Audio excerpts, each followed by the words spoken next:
Hello, good day po mga ka-opinion. Ang pag-uusapan po natin ngayon, itong mga kabataang nagko-clone sa mga oldie singers, mga international. Ang pag-uusapan po natin, itong tungkol din kay Jerome. Ito si Jerome po, talagang kahit anong sabihin mo, talagang hindi nalalaglag yung boses na Elvis.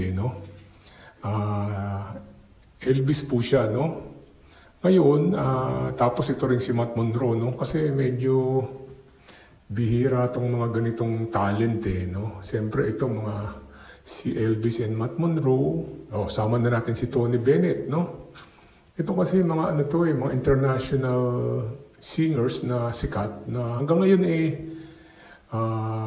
yung mga kanta nila, sikat pa rin,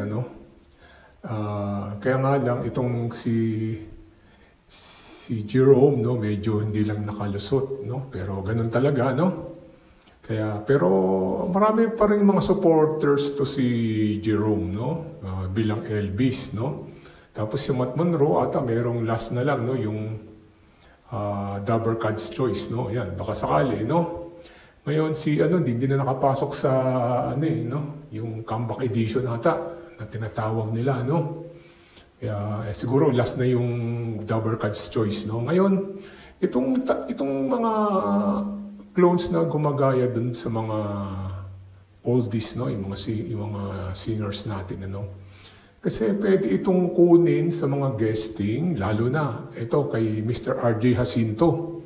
Nako, pag itong nakuha ni Mr. RJ Jacinto at si Matt Monro, pwede pa natin isama si Claire, Basta yung mga gumagayang siyempre yung mga tugtugan yan kay Mr. R.J. Jacinto, yung mga, usually kasi talagang Elvis talaga, Kahit si Sir R.J. Jacinto, fans na Elvis yan, O si Matt Monro, pwede rin, Ayan, talagang, pag yan nag-guess, patok yan sa Bistro RJ, Kaya itong si Jerome, sana tuloy-tuloy lang, Pwede na rin isa pa to, si Julio Iglesias, pag ito gumawa ng guesting sa Bistro RJ, maganda yan, Kaya, sayang, huwag nilang pakawalan to, Or baka kung may makakuha ng manager to, or alagaan sila ni Mr. RJ Jacinto, Maraming mga madidiscover dito sa mga contestant ng clones, Talagang iisa-isahin mo, Marami talaga. Tsaka maganda exposure, Pero itong si Matt Monro at saka si Elvis, Ayan, talagang Bistro RJ po sila. Ayan, talagang sa guesting po, mabili itong mga to. Lalo na sa mga anniversary ng mga ibang, siyempre, mga may edad na, mga oldies, siyempre, malamang. Ayan, maraming magre-request dyan, Sigurado yan, kung merong isang magmamanager, yung package, mukhang ikita ito mga to. Ang ganda na exposure, Lalo na yung Karen Carpenter. Isa pa yan. Yan, ayan lang po.